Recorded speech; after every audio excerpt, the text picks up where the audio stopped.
Thank you to the chapter for this opportunity. Good afternoon once again, everyone. It's an honor to be moderating this panel. You can see I have not passed any exams or cheat sheets. I'm going to read in our script, especially speaking to authors who want to miss important things. And I'm fortunate to know all the three panel members. Two of them are actually my coaches also in various initiatives. And I'm looking forward to learning from them today. Their detailed achievements and profile, I'm quite confident you've looked at in LinkedIn, you know some of them, so I'm not going to read that. I just thought I'll make a statement about each one of them from my personal experience. That could be at least a personal introduction. So Aditya, I think, is powerhouse of ideas in a nutshell, and possibly the only person who was able to push me to write more than a paragraph when he got me to write a case for the coaching case, I think it was 2 years ago. I also am a published author in that book, and the only claim to fame. Rajanji, I'm scared to find someone who is so full of learning and wisdom and still so humble and continues to invest in his learning. I don't think there is an HR certification that exists that he is not certified. Yes. In fact, if there is a certification he's not certified on, please don't go for that.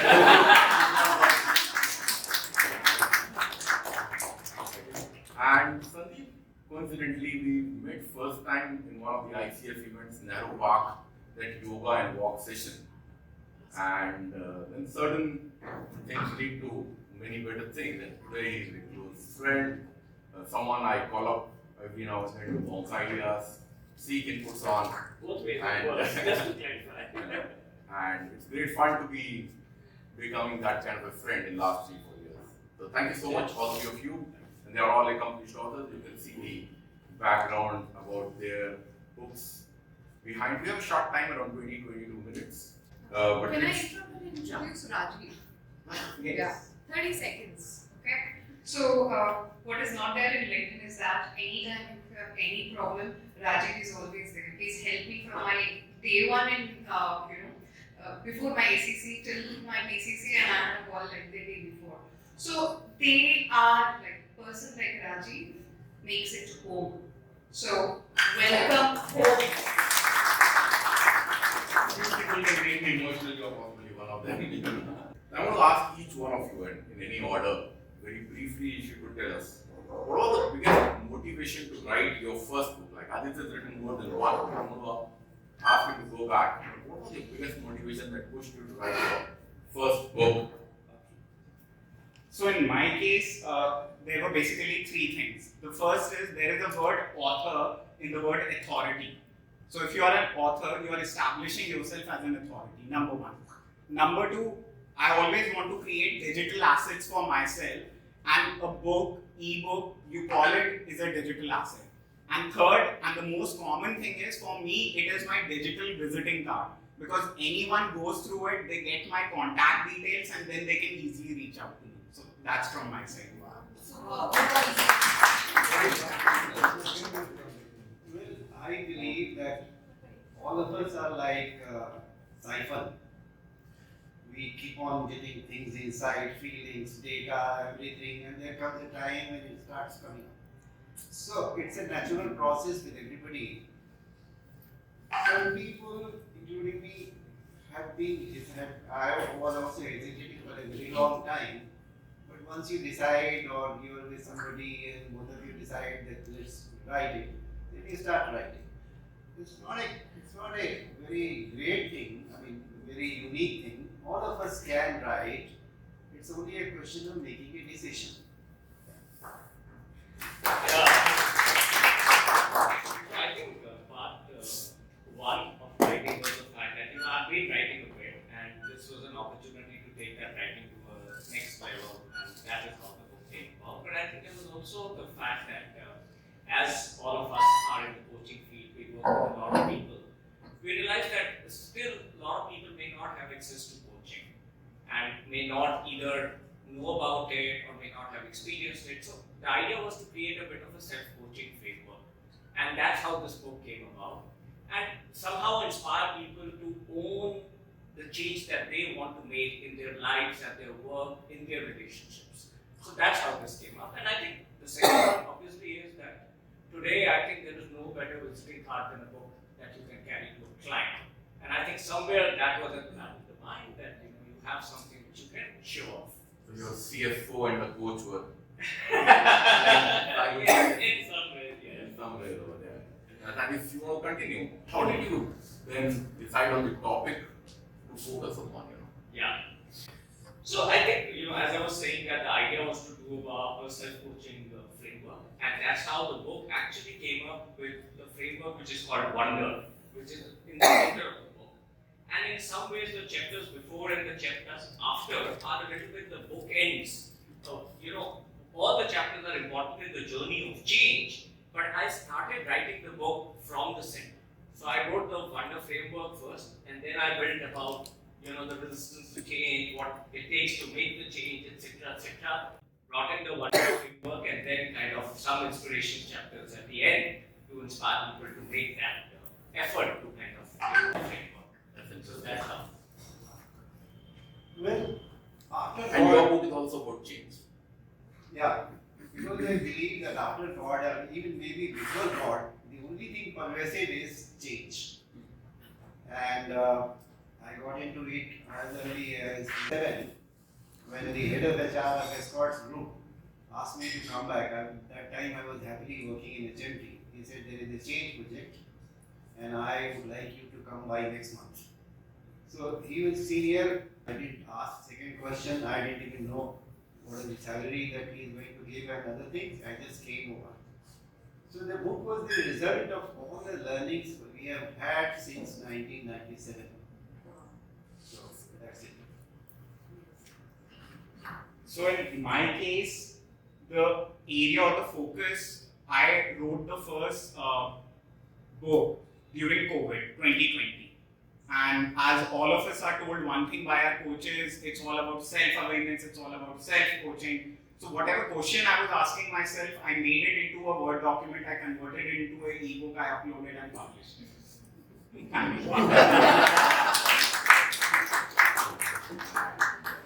Continuing ahead, and maybe Rajan and Aditya, you can take this one.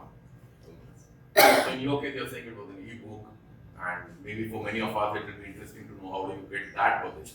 I'm absolutely little idea on that, but Rajanji went through the classical publisher's route. So how much time did it take to finalize the publisher, and what exactly the process was?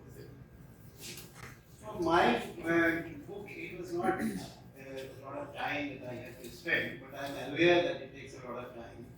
For me, it was easy in the sense that somehow we happened to know somebody in Sage Publications, and I sent the manuscript to them, and they said that you see, we are a global organization, we will scan the entire literature on change, and we will agree to publish only when there is something unique in this book. So they went through all the global sites and everything, and they came back themselves, and they said that we would like to publish that. The biggest advantage with Sage is that you don't have to worry about anything, from marketing to payment to everything. Although a good number of publishers print a lot of books, but they give you peanuts. Sage, that was not an issue. On 16th of June, the money would come anyway. So that was the clarity. Thank you. Go on, speak over your experience. So in my case, I thought of author friends and publishers. When I spoke to them, they told me I have a budget of 50,000 to 1 lakh. मैंने कहा कि कुछ friends family discount, उन्होंने कहा नहीं मिलेगा. मैंने कहा what are the challenges? उन्होंने कहा ISBN number, find the publisher, decide venue, find events, speaking events. So I was like मुझे ये नहीं करना है. I just sat around 12 a.m. in the night. I used YouTube. I visited kdp.amazon.com. Within 15 minutes, I wrote it, I published it. I just had to enter my PAN card and my bank account, and that was it. In 15 minutes, what did you do? Publish, Upload, publish, write, that's it. The question is how did I do that? kdp.amazon.com, Kindle self-publishing. Trust me, it's very simple. Canva and Amazon are my best friends, and I get decent royalty from that. And I have to just put it on my WhatsApp status. People go, one thing I'll just take another minute. I got invited within the first week because it was lockdown. someone just randomly visited, put in a message, Aditya, I would like to invite you for a speaking event. मुझे लगा कोई मजाक कर रहा है, friend पता चला. उसके बाद WhatsApp पे भी आया. And then I asked him, why do you want to contact me? कहते I read your book. मैंने पूछा कि what exactly did you like in my book? कहते it was a one-time, one-sitting read. And just to share with you, there are only 15 pages cover to cover. That's it.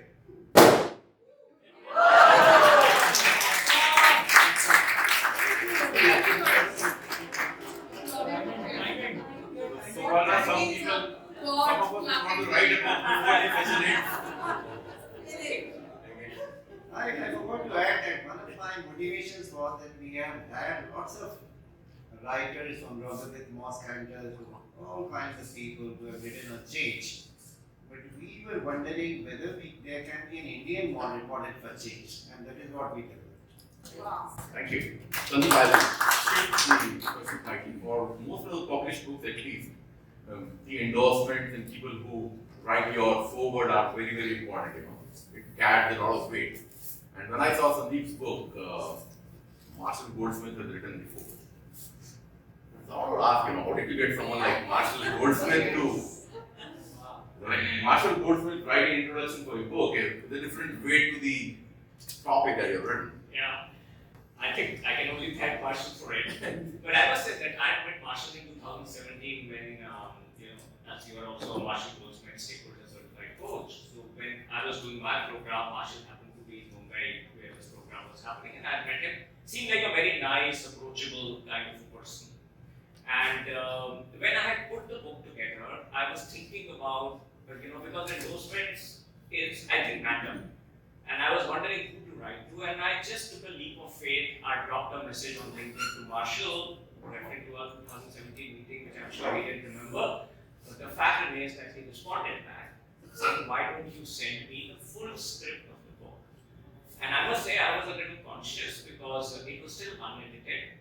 So I sent him the entire PDF version, 230 pages at that point in time, and told him, I said, it's still an unedited version, it's with Sage, who are going to be publishing it, but here it is. And it took 2 weeks. After 2 weeks, his office responded with a very nice endorsement, one paragraph, but I think it really adds kind of value to the book.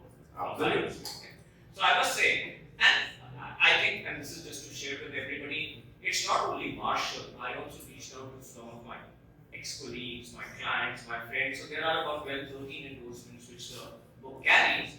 All of them took, time reading the book and then came back with endorsements. And I think it adds a lot of value to the book when people find somebody they know who's a friend of a friend who's endorsed the book. I think it helps people kind of, get attracted to reading what's in it. So that's how. Your experiences on Endorsements? Yeah, because I was in HR, practically everybody known in HR has endorsed. So that was the advantage. Absolutely. Let's move from the positive side to, at least there are, for many of us who have never written, in our mind there are a lot of challenges. What was your biggest challenge when you were authoring the book? So basically there are only 3 challenges. The first is self-doubt. कौन पढ़ेगा मेरी book? लोग खरीदेंगे भी या नहीं खरीदेंगे? Second is analysis paralysis. Is it good enough? People would pick point, grammatical error, unedited. And the third one is 5W1H. Who, what, when, where, why and how.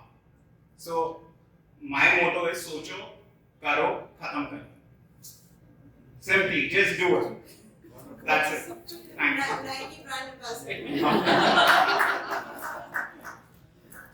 On the other hand, the most difficult thing is to keep your patience, because when you try to develop something new and unique, it may take years or it may take only a month. So we were uncertain by when it will be ready.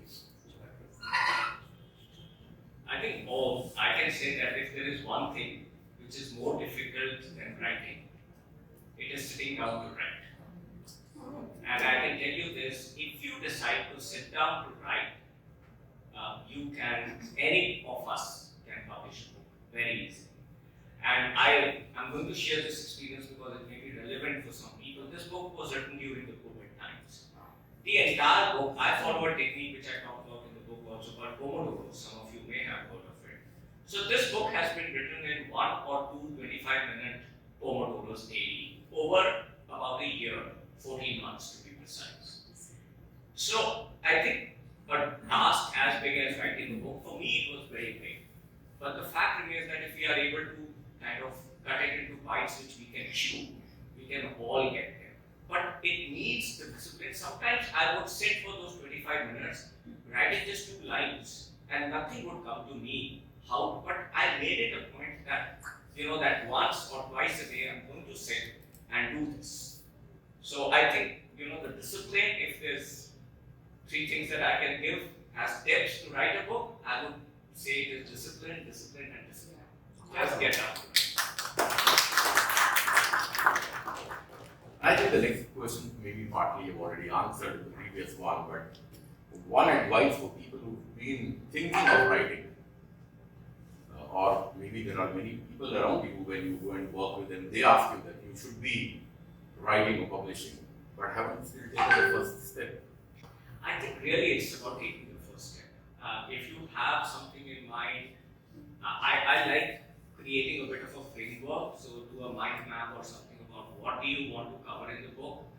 I can also give you a tip. You may want to, once you know that these are the 10, 12 areas I want to cover in the book, maybe create a project file with those 10 separators. Whatever you read which is interesting enough and which has relevance to your book, because every book also quotes a lot of other authorities. My book, if you read, has so many people being quoted. I think anything that makes sense to the theme of your book, let it go into that folder. So every time you sit to write, you will have something you can start work on. Something to start with. And I think that's a good way to, I would say, start building a book. Let's put it this way. There are essentially 2 kinds of books. One are the knowledge based, the other are feeling based, story based. You come across so many life incidences, you just think that this is worth sharing. You share anyway in parties and other places.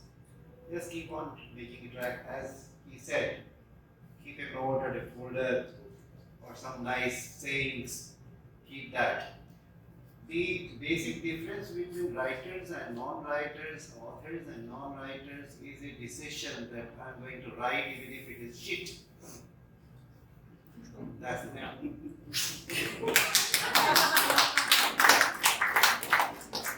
So, in my case, all my clients read it, they gave feedback on Amazon itself and have some accountability partner. Like Kenneth से मेरी वही बात होती है, Kenneth कहती है अरे यार 10 तारीख को लवली ने रिमाइंडर दिया था, आज 9 तारीख हो गई बुआ ने.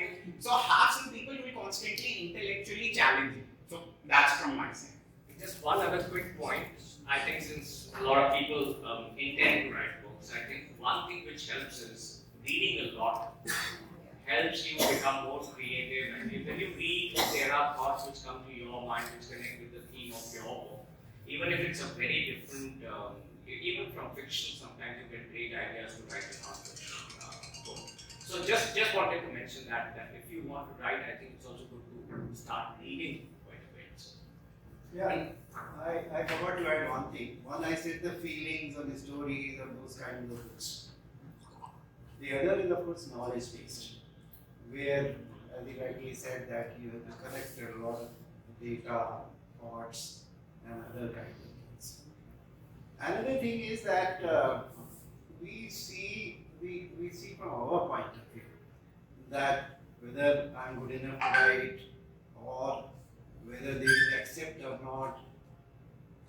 The other perspective is, am I going to write for myself or am I going to help others in whatever little way I can? If you focus in the second one, it doesn't matter whether you are perfect in language or other things. You always have some viewpoints which you share with younger siblings or friends and colleagues, some advice. It's okay. That's all. How did you personally evolve as a coach while you were writing a book? I think for me, a lot of things that you read to put a book together adds to your repository of knowledge. And since the book is about a little bit change, self-coaching, that's what we do as coaches. I think a lot of that added to my knowledge. The second is when you write, you also challenge yourself, your own beliefs, your limitations, your biases. Sometimes you find research which is contrary to the way you think. So you evolve as a person as well. And third, I think it helps you deal with your biggest bias. For me, it was the imposter syndrome. That when I put my word out, will people think what a hoax this guy is? What's he writing? We can't relate to this. And I think that's a big one. For me, it was a big one. Thank you. See, essentially, I have already said what I am supposed to have to say. I don't have anything to add. If when questions come, perhaps I may be able to respond to that. So in my case, the question is personal evolution. So if you read the last few articles which I have contributed, they are purely on my experience. Like how did running marathon help me, supported me. And if any one of us want to purchase a coaching book on Amazon, what is the first thing we read? Any guesses? Reviews. More than that, is this person ACC, PCC, MCC? So if you will see the cover of my book also, in the starting it was Aditya Sisodia. Then the second book, Aditya Sisodia ACC. So for me, it's like how am I leveling myself? And thanks to writing book, I got invited by newspapers also as a guest columnist. Because they were like, Aditya, we appreciate your thoughts, why don't you write around this thing? So again, omnipresence. Thank you. See, don't worry about coaching because whatever you write, it is connected to coaching anyway. Yeah. Okay, and I think we've had some pretty insightful, triggering thoughts. Maybe some of us are at the verge of taking the first plunge. The weekend would be an important barrier to cross. But I was doing some reading and I wait for some questions to come up here. And this is from David Perel, who picked up how a lot of stand-up comic artists end up becoming great. And he writes by saying, that imitate, then innovate. He says to improve your writing, binge read your favorite writer and imitate their style when you write. You won't be able to do it perfectly, and that's the point. Your natural voice will reveal itself when you try to imitate them. Once it does, lean into it. So imitate and then innovate. Now for some of us, also have to be readers. If you're not still writing, live life peacefully. There is enough material coming every day to read and still get enough knowledge on. The 4 lines that possibly summarize my relationship with writing is, ना नींद पूरी हुई, ना ख्वाब मुकम्मल हुआ. वक्त ने कहा काश थोड़ा और सब्र होता, सब्र ने कहा काश थोड़ा और वक्त होता.